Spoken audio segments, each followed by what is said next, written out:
Hello everyone, I thought I would do a quick video. I haven't done one in a while on this channel to show I'm still around, and just a little networking project. My wife and I are expecting our first child imminently, and half of my home office slash live-in warehouse is going to become a nursery. So this is my first little attempt at an IKEA hack.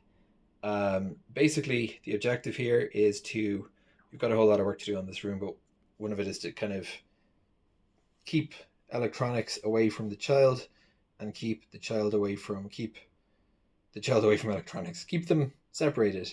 So I have some networking gear at home, and my first priority was to kind of get it away.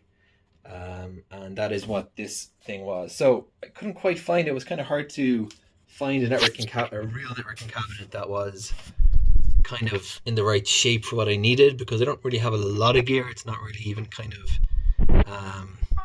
you know, rack mounted stuff. It's just a few bits and pieces. So I ended up where we've kind of been living in IKEA lately. So I looked at the lack rack, and then I found this piece. I'll look up the name if anyone's interested. It's clearly not intended as a networking cabinet, and all I really did was put it together, by which I mean my wife helped me a lot because she's an architect and much better with these things than I am. And we just didn't put this back panel on. This is pre-wire management. The next stage of this project is clearing up all this complete chaos. But I think it's kind of a decent job, or sort of, it fits well. So a couple of modifications I made. Got this cabinet, and first thing that I have in here is the UPS. Really recommend, big advocate for having your networking gear on a standalone dedicated UPS, for the reason that networking equipment is pretty low draw, which means that even on a pretty basic UPS, you get a lot of runtime. And the other reason that it's a good idea is whether you use a desktop or a laptop at home.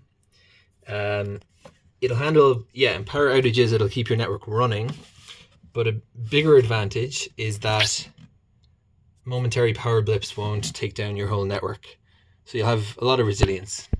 So if you have a lot of power cuts in your area, that'll help. So this is kind of the networking gear that I have here. This is my home internet from the ISP. And there is one link going into this appliance. So this is actually an AliExpress mini PC that I initially purchased for Home Assistant, then moved Home Assistant. I've become a kind of an unintentional home labber by accident. My old computer, my old desktop became a server. Home Assistant went on that, left me with this box, and then I said, as ChatGPT kind of got better, I said, okay, fine, I'll try OPN Sense. And taking a little bit of, learning the ropes of firewalls and whatnot, but it's kind of in place now, mostly. So this is it, and I've mounted this. This is my little modifications. Put this mini PC here on the side. It's attached in its hardware mount to the side of this panel here. The reason I did that was really to make it easy to just kind of see visually what stuff's here, and secondly to have a for kind of cabling really, because on the other side you've got the HDMI and the USB ports, which is what you need when shit hits the fan, basically. I also have a PDU, so I'm really kind of, but I still have a bit of space to work with here. Oh, I've just lost my power. So this is the kind of makeshift crash cart setup that I have. Most networking problems can be fixed if you can just get a screen and a keyboard. You don't even need a mouse usually onto your OPN Sense.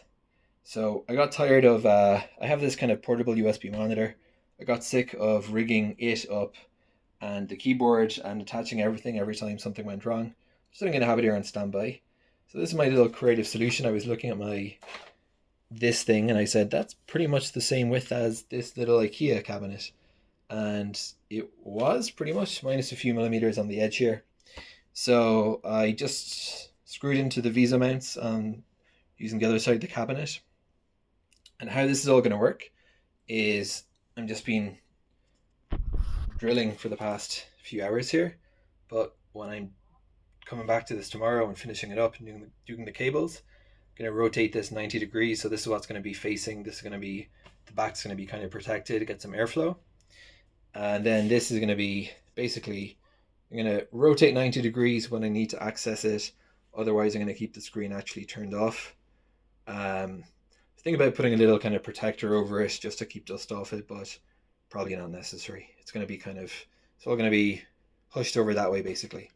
So this is my little sort of reconstruction or repurposing of an IKEA display box. It's basically just a cube, and you know, it's probably like whatever, MDF, just about strong enough to hold up a couple of fixtures on it.